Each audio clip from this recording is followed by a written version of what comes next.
In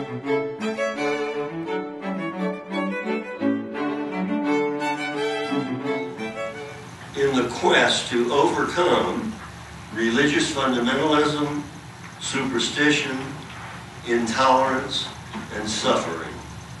Now, I want to welcome Sean Faircloth from New Orleans to this NOSHA meeting, and who will now tell us why Romney's religion matters. Sean?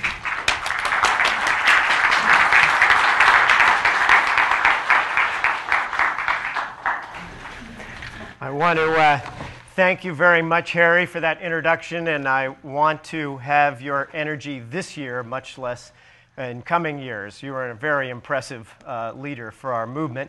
And I also want to thank you for inviting me here a couple years ago, because it has sort of an inspirational point for me. You know, coming from Maine, politics at least used to be a little different there than in the Deep South. And, you know, we have Stephen King, who was a constituent of mine, and people say he's scary because he writes about demons, but you folks have Governor Jindal, who specifically says he believes in the existence of demons. So which do you think is more scary? And researching politicians like him when I came down from my last visit, and Senator Vitter, really got me thinking about, boy, these folks say some awfully crazy things.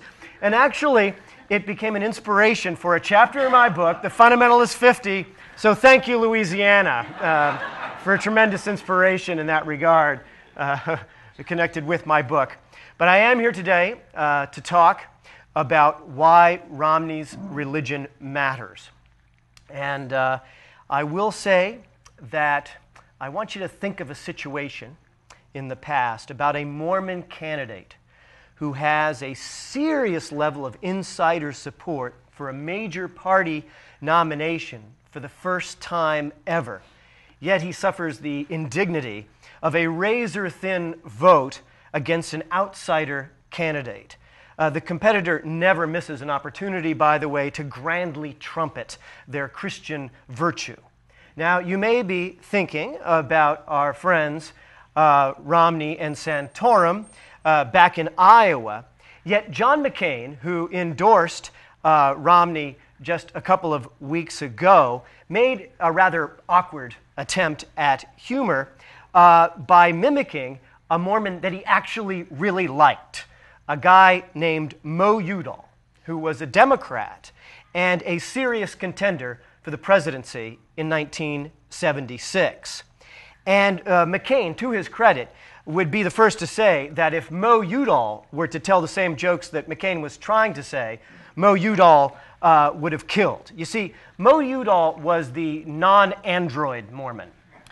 You know, Lincoln was funny and JFK was witty, but Udall was the funniest man ever to run for the presidency of the United States. Udall lost Wisconsin by 1% to the oh-so-preachy Jimmy Carter.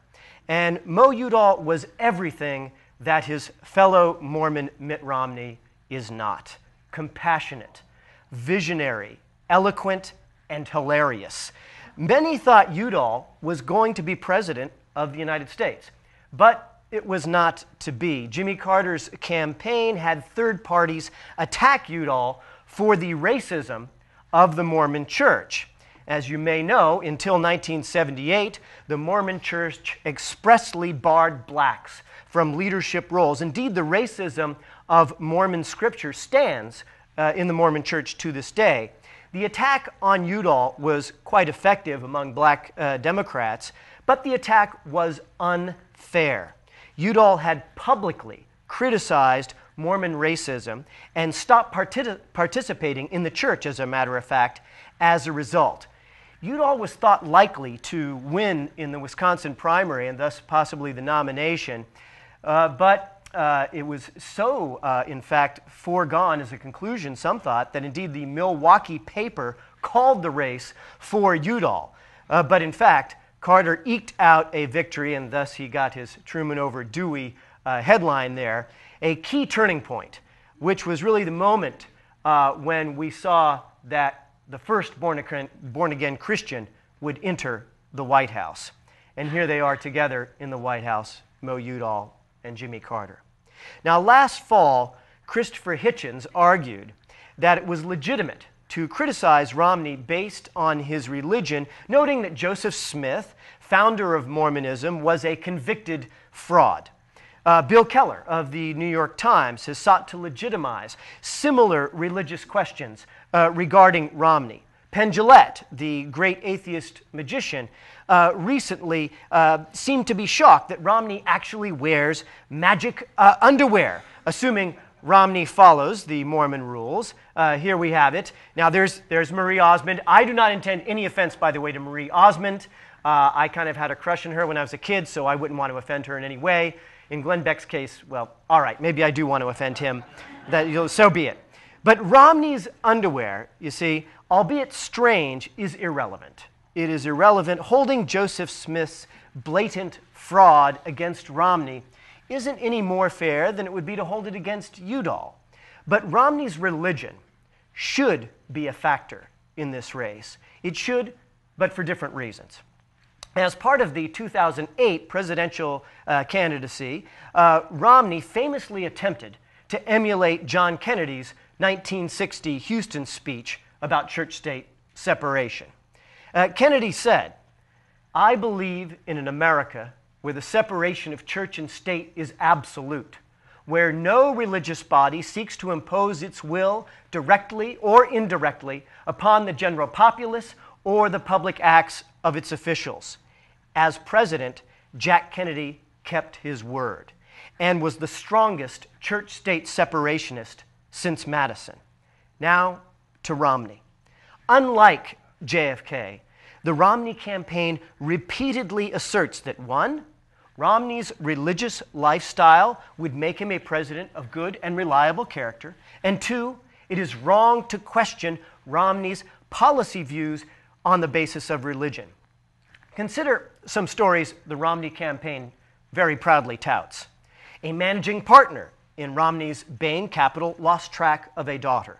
Romney organized a very impressive search for the daughter of this fellow Mormon, and she was later found dazed but safe after a drug overdose.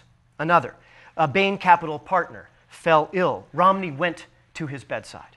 Another prominent Mormon family praised similar attention when a son had a personal difficulty.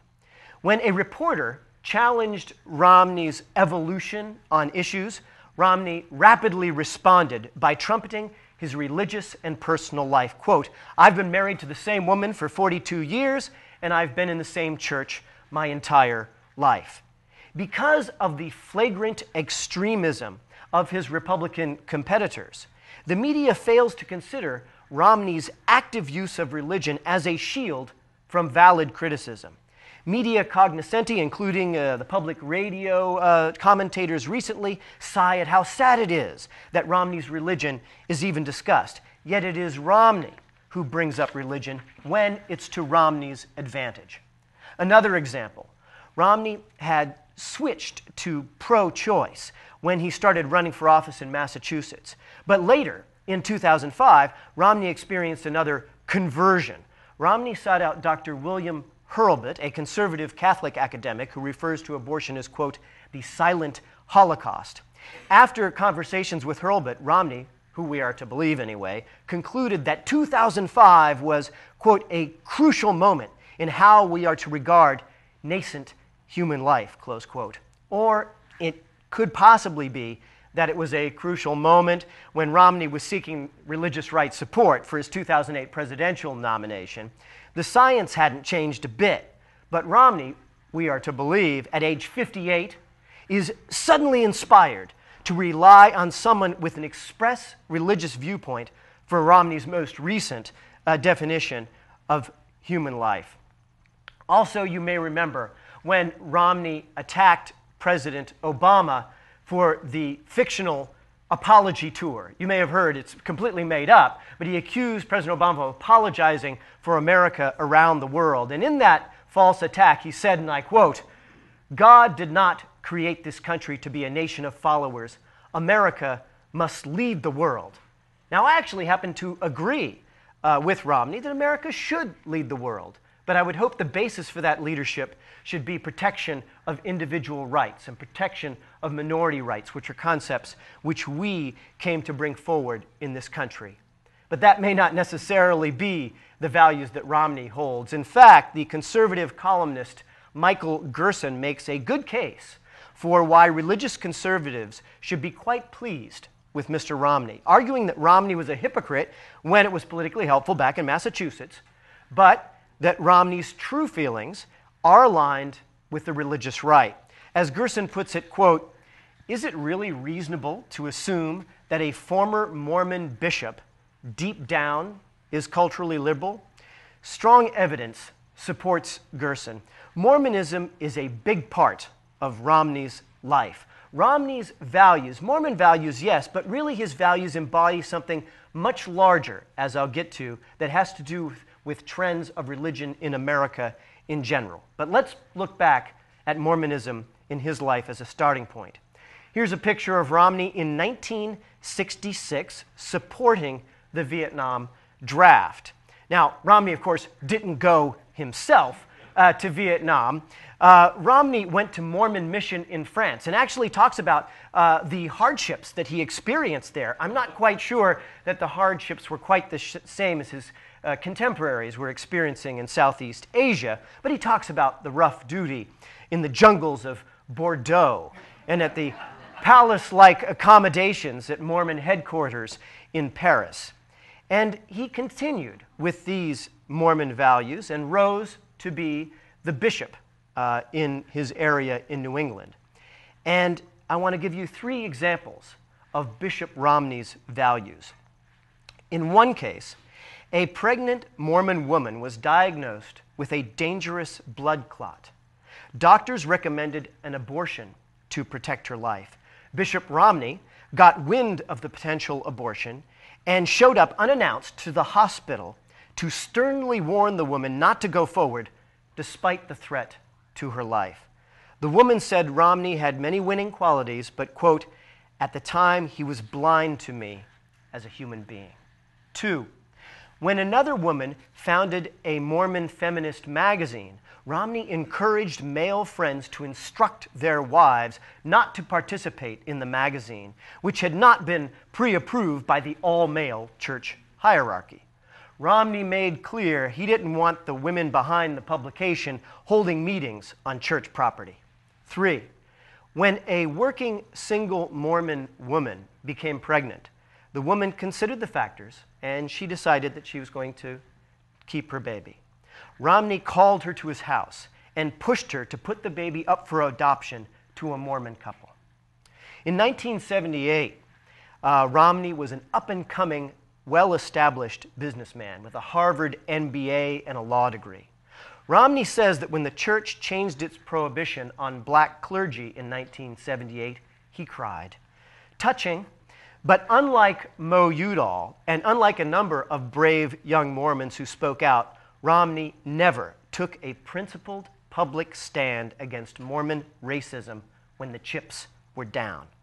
Now re-examine the stories of Mormon good works that are touted by Romney's campaign. The powerful Mormon friend whose daughter went missing, a powerful co-worker with a health problem, a connected Mormon friend who had trouble with his son. Nice stories, but consider the common thread. When you are part of the moneyed elite or a Mormon insider, Romney is often there with personal attention. However, if you happen to be, say, a pregnant woman without the right connections, a very different Mormon Romney may show up at your door. Can you imagine Romney as your counselor? Romney is about as folksy as Nixon was sexy. This is a grim visage indeed. Now, the title of my talk is Why Romney's Religion Matters, not why Romney's Mormonism matters. Romney uses religion when convenient. It is entirely valid, therefore, to recognize how Romney's actions embody an important trend in American political life, intertwining with religion over the last 3 decades, a trend that includes but goes far beyond Mormonism itself. This historic trend should be discussed not dismissed, as USA Today recently did, calling it mere bias. There is a much bigger trend that has dramatically transformed the debate in the politics of this nation and threatens to transform the nature of our republic. Romney's religious actions would be ominous enough if they were limited to sexism, timid acceptance of racism, and as a justification for his stand on stem cells and other reproductive issues. But there's more. In an interview in 2008, Romney said Cleon Skousen's book, The Making of America, is, quote, worth reading, close quote. Romney noted his affection for Mr. Skousen, who was active in the John Birch Society, a group William F. Buckley criticized as being too far to the right. Back in the 60s, Mr. Skousen implied that communists were stirring up those who opposed Mormon racist policies. Skousen aligned himself with those who said Eisenhower was soft on communism. Skousen got fired from a job as Salt Lake City police chief by the very conservative mayor of Salt Lake at that time because the mayor said that Skousen was acting like a Gestapo.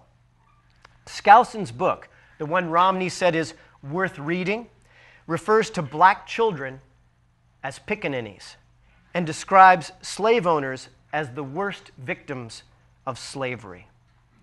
I don't assert that Romney supports Skousen's racism, but where is Romney's condemnation of Skousen's widely known racism?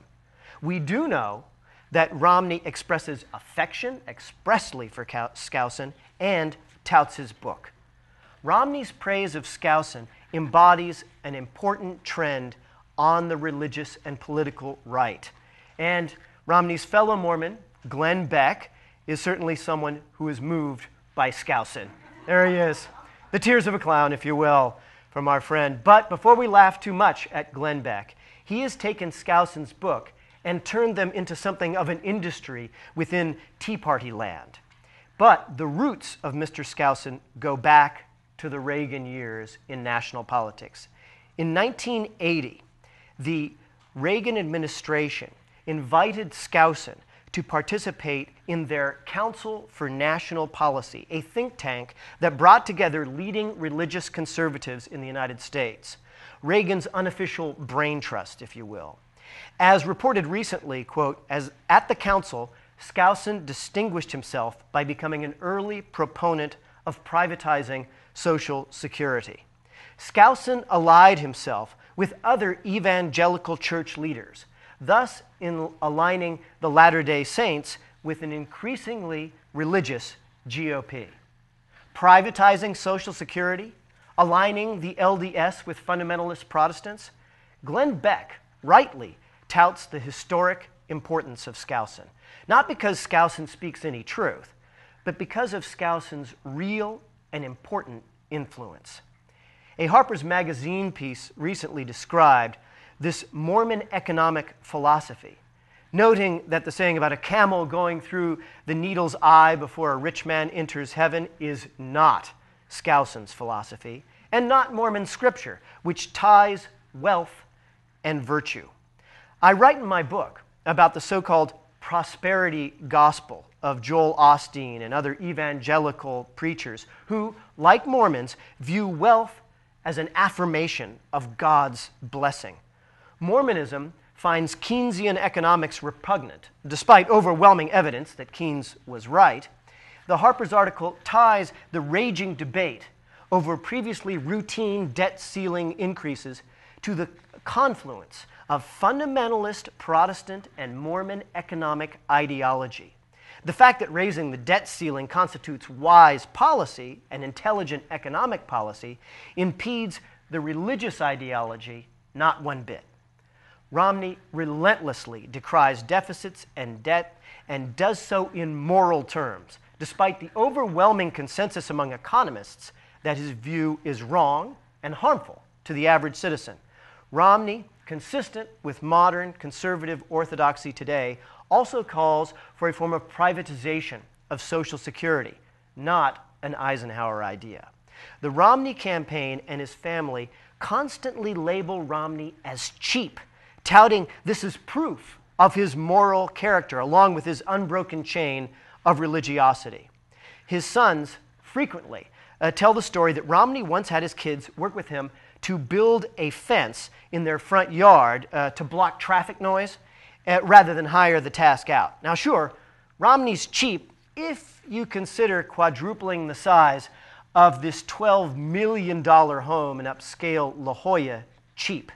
That's in addition to Romney's beautiful New Hampshire home and his well-appointed Massachusetts condominium.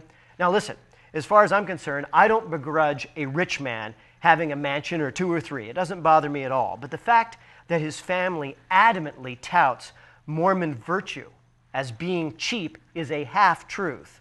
Or in his case, it masks a more ominous aspect of the Skousen religio-economic ideology. Romney is indeed cheap, all right, when it comes to what happens to other people, not to his fellow insiders. The Romney parable of the fence building can be viewed differently. Build a fence so the others won't bother you, and then spend freely on your own opulent islands of comfort. I don't begrudge Ann Romney the stunning bling that she sported on her wrist when I saw her in Des Moines. But Romney-esque frugality, while certainly real, applies more to you and to the people eking out survival on Social Security and not to the Romneys themselves. So the Skousen view of Mormonism and money, a view which fits perfectly with the views of Romney, is of great historical importance. Welcoming Skousen to the Reagan administration's fold to tout Social Security privatization was a historic harbinger of what was to come.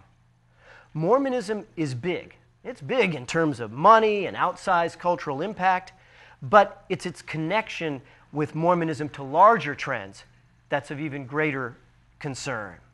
See, Mormonism and the traditional religious right are increasingly aligned by their religio-economic ideology.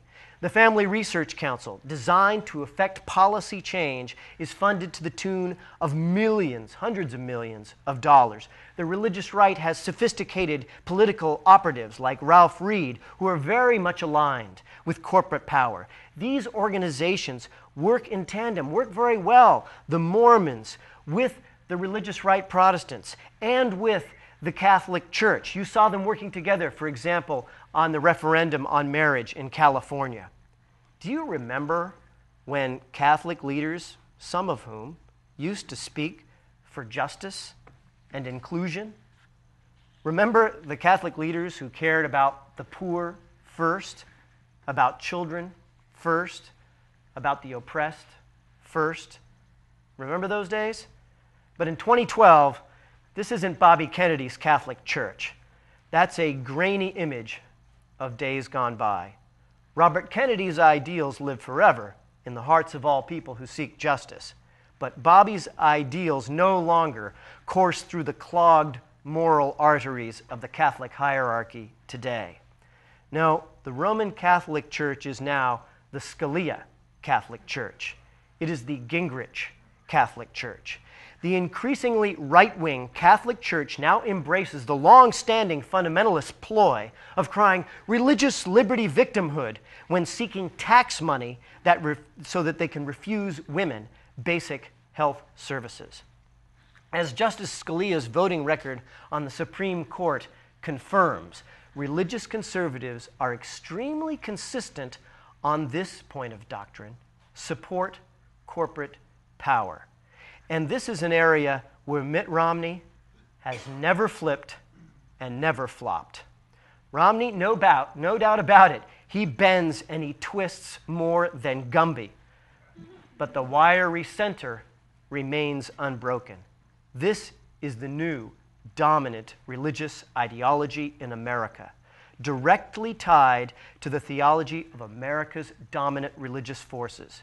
Jeff Charlotte's book, entitled The Family, which some of you may have read, describes the power of religious conservative elites in Washington who believe in a theology in which the elite, exactly because they are the elite, are granted special privileges from God. Their leader, Doug Coe, spoke positively of Mao and Hitler in terms of securing more power for those who already have power. It's stunning and well documented. The image here touts Romney as the capitalist, and I happen to be a strong supporter of capitalism, and I wrote in my book, before his death, by the way, about the values of Steve Jobs and innovation. These are great American ideals, and I revere them. That is exactly the opposite of the financial values of the family, the opposite of the values who fanatically ignore evidence regarding previously routine debt ceiling issues.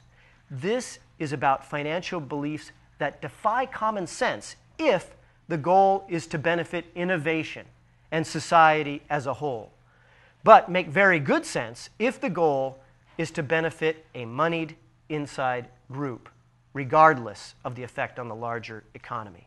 The values of Skousen, the values of the family, are decidedly not the innovative vision of Steve Jobs.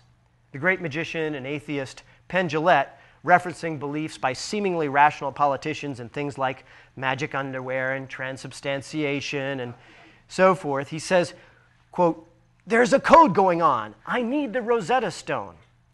Well, Penn, I would offer to you this code, this one true faith, that these symbols, the underwear, the transubstantiation, the alleged literal interpretation of the Bible, they are symbols for joining the inside group by the Romneys of America. Those on the inside, those in the club, may or may not believe these symbols, and it doesn't matter. The evangelicals, they embraced the Catholic convert Gingrich, and it didn't matter whether he really believed in transubstantiation. What does matter is the inside group. If you are inside, almost anything can be forgiven. Any contradiction, any hypocrisy will be ignored, forgiven, and embraced. I mean, think about it. What if a liberal politician who had opposed the impeachment of the adulterous Clinton were to suggest to his wife an open marriage, and that word were to get out to the public? The religious right would have a field day. They would eat it up. They would talk about the moral decay of society. It would be their banner cry for years and years to come. But Newt, in his case, his wife of many years, finds out he's committing adultery, and Newt suggests an open marriage. The Newt who at that very moment is preaching family values and preaching the impeachment of the adulterous Clinton. Rather French, by the way, of Newt, don't you think? I mean, and you know how they hate the French so much. But within hours of this becoming public, within hours of it, the fundamentalist debate crowd roared in support of Newt. His fellow candidates shied from condemnation. The right-wing commentators rushed to his defense.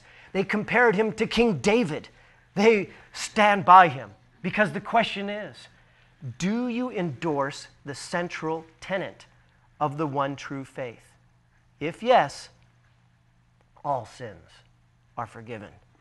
Minor doctrinal differences may be relevant for a few caucus attendees in Dubuque, but when Romney says corporations are people, my friend, well, that is far more important, more telling about his worldview than anything manifested by magic underpants.